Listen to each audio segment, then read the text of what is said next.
असलामुअलैकुम प्यारे दोस्तों, क्या हाल है जी।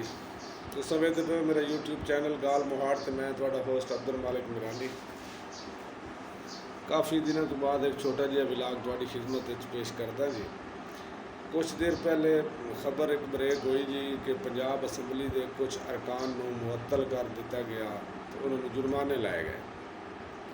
खबर की तफसील पता लगा कि उन्होंने लोगों उन्होंने ताल्लुक जिहड़ी जमात नाल भी है, सानू वो कोई गर्ज नहीं। मैं आना भी जोड़ा उन्होंने नुकसान किया है, असैम्बली के डाइस त्रोड़े, माइक त्रोड़े, कापियाँ फाड़ के सटनियाँ। ये तो पुराना सिस्टम है ना, ये तो हर जमात ही करेंदी रही है। एहतजाज के दौरान कापियाँ फाड़ के स्पीकर से सट देनियाँ, असैम्बली कौमी का इजलास हो या सूबाई का।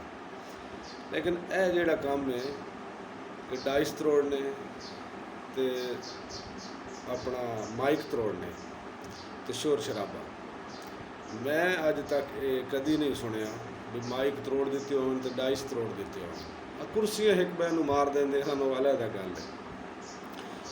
लेकिन उसके बाद एक प्रेस कॉन्फ्रेंस दी चंद झलकियां मैं वेखियां, इहदे मलिक मुहम्मद अहमद खान बच्चर या बुच्चर पता नहीं के लफ्ज़ है, वो कह रहा जी साडा आईनी हक है जी एहतजाज करना। यार तेरा आईनी हक है, तू कर एहतजाज, तू करा एहतजाज सब कुछ। लेकिन नुकसान जोड़ा तुम असैम्बली करेंदे हो, इहदे पैसे हर अमीर गरीब की जेब चू टैक्स चू जा रहे हैं। ये तुहानू असैम्बली इस वास्ते नहीं भेजा भी तुम उत्थे जाके डाइस त्रोड़ो या माइक त्रोड़ो या शोर शराबा करो। तुहाडी तनख्वाह, तुहाडे अलाउंस, तुहाडा TADA, ये माइक, ये डाइस, तुहाडी बिल, असैम्बली जितनी देर कार्रवाई हो रही है, सकिंटां के खर्चे, करोड़ों रुपए, मिनटां के खर्चे, ये साड़ियाँ जेबां चू जा रहे हैं। तो भाईजान तुसी एहतजाज करो, लेकिन ये तमाशा ना करो, नुकसान ना करो।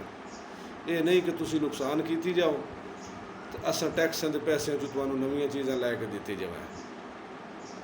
ठीक है, मैं ये चाहना कि एहतजाज होवन, हर जगह ते होवन, हर शहर च होवन, हर जमात करे। लेकिन एक तहजीब के दायरे अपना एहतजाज रिकॉर्ड करावन। शहरियां दियां दुकानां, शहरियां दियां दुकानां साड़नियां, रोड पटने, रोड ब्लॉक करने, रोडों के टायर साड़ने, रोडों का सत्यानाश करना। ये नहीं पता भी भावें कल ही रोड नवा तैयार होया होवे, इन्हां दी एहतजाज की आड़ उत्ते जनाब अग ला के तो उस रोड की ऐसी दी तैसी फेर दी। वो फिर दूए चौथे दिन फिर जनाब वो कंपनी आई, उस फिर पैसा खर्च किया। वो भाईजान पैसा तुहाडी साडी जेबां चों जा रहा, टैक्स जा रहा, साडी खून पसीने की कमाई है जनाब, जिंदे उत्ते तुसीं अयाशियां कर रहे हो। तो बराए मेहरबानी एहतजाज करो, सब कुछ करो, लेकिन नुकसान ना करो। नुकसान हल नहीं किसी मसले का। एहतजाज करते रहो। लेकिन बड़ा ही अफसोस होया, कल का तुसीं वेख रहे हो तस्वीरां सवात दियां कि उत्थे की होया। एक बै दे सामने, एक बै दे प्यारे पानी की नज़र हो गए। लोग तमाशा वेखते रहे, महकमे तमाशा वेखते रहे, हुकूमत तमाशा वेखदियां रहियां।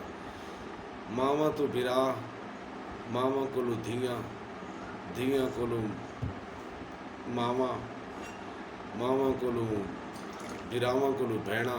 अखी दे सामने भाईजान बच्चे पानी च लुढ़ गए, लेकिन कोई मदद नूं ना पहुँचा। बेहिस्सी इंसानियत मुक गई जनाब। बेहिस्सी वेखो इन्हां लोगों की, अयाशियां वेखो इन्हां लोगों दियां। लेकिन उस गरीब आवाम नूं तहफ़ुज़ देण वास्ते कोई भी नहीं आंदा, जिस गरीब दा खून चूस चूस चूस के इत्थों तक पहुँचे।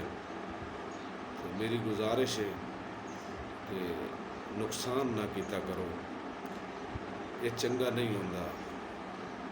तुहानू अल्लाह इज्जत दी, तुहानू लोगों वोट दिते, तो तुसां जाके असैम्बली ये काम करो तो भाईजान उहदा फायदा कोई नहीं। मैं इसकी पुरजोर मजम्मत करेना कि जेड़े इन्हें माइक त्रोड़न, डाइस त्रोड़न और उत्थे तमाशा खड़ा किया और फिर उत्तू डटाई नाल कह रहे हैं कि असां एहतजाज करेसी है।